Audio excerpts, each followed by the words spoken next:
Доктор Пановски, дали мислите дека би било добро школската година да се одложи до февруари следната година? Тоа е многу ригорозно, многу драстично решение. Мислам дека до февруари нема ништо да се смени. Значи, ако се одложи школската година, по мене треба да се одложи цела година. Што значи тоа? Други струки треба да кажат. Што би значило за децата, наставниците, економијата и така натаму. Имаме една 1000-20.000 наставници кои нема да работат цела година. Доколку нема ни онлайн настава, а гледаме дека за 30% децата и не може да има.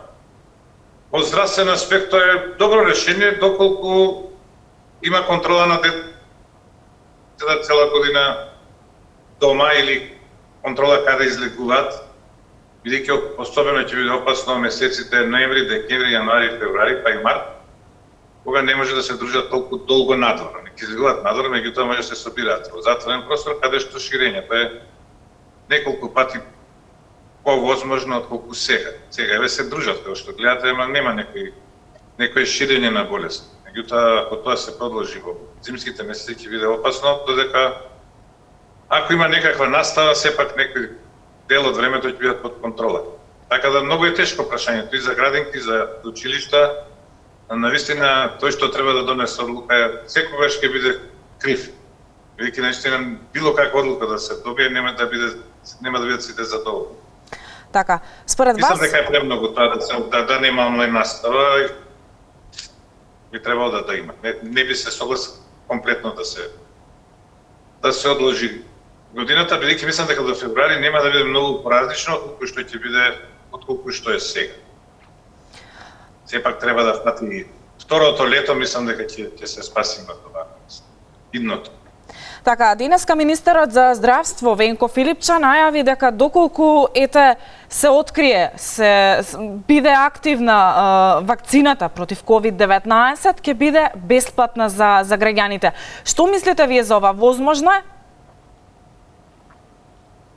Па ако е не премногу скапа, има некои најави од $30 за американската вакцина, за ова не знам колку би била, тоа е многу голема цена за вакцина, без разлика.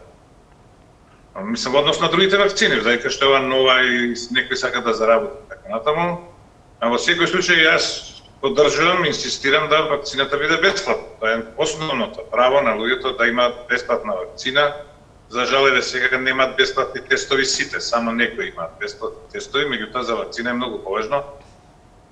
Значи, мора да биде бесплатна вакцината, барем за ризичните групи, за оние што први ќе се вакцинираат. Ако некој сака преку ред да се вакцинира, некој од 20 години сака да се вакцинира, а се уште не се вакцинира, оние над 60 хронични болни, здравствени работници, наставници, возачи, овие што работат во маркети, тогаш нека му се наплати.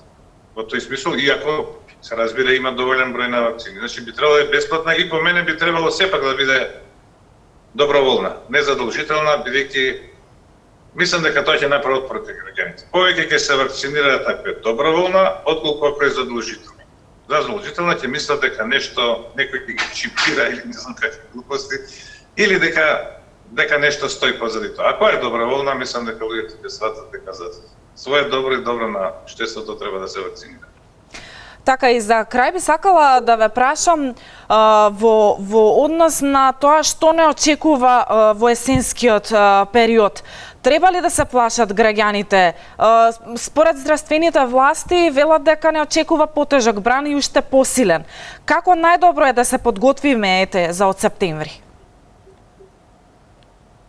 Значи, за да нема повторно оние страшни рестрикции, полициски часови, особено ние преку викенд, што ќе да уништат и економијата, најмногу е важно трпение. Значи, да издржиме уште 3 месеци. Ево вас сега лесно ги издржуваме овие месеци. Мите од 1 ноември да ги издржиме тие 3-4 месеци и веќе нема да се повтори ова сега. Тие се најтешките месеци, а тоа значи да се забораат собирања, да се дружат само оние што мора да се видат, што живеат заедно во семејства или што веќе се гледаат секојдневно, а да не ги шират контактите, односно овие контакти сега што ги има да ги намалат на минимум, бидејќи повторувам, во затворен простор што се шири 10 до 20 пати повеќе болест, односно еден супер ширач може да зарази 20 души. Не може надвор да зарази 20, он може еден 20 до него. Меѓутоа ова во затворена просторија многу, и значи